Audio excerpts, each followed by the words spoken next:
এই দোকান থেকে একটা কোকা কোলা লই। ভাই এই যে একটা কোকা কোলার দাম রাখেন। এদিকে দাঁড়ায় খাই।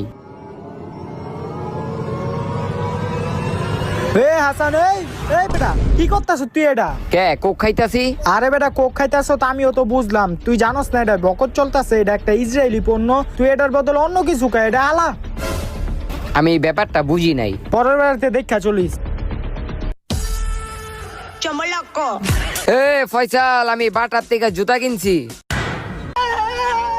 কি তুই আবার বাটার জুতা কিনছ? হ্যাঁ, তোরা আমি কতবার কমু যে এই যে পণ্য বয়কট চলতেছে, তুই এই জুতা খোল, জুতা খোল। এডিও কি ইসরায়েলের পণ্য? বাটাও ইসরায়েলের পণ্য, এটাও বয়কট চলতেছে। আচ্ছা বন্ধু, আমি বুঝবো কেমনে কোন কোন পণ্য বয়কট চলতেছে? আচ্ছা, তোরে আমি একটা ছবি পাঠাই দিই, ওই জায়গায় সবকিছু দেওয়া আছে, তোর হোয়াটসঅ্যাপটা চেক কর, গেছে গা।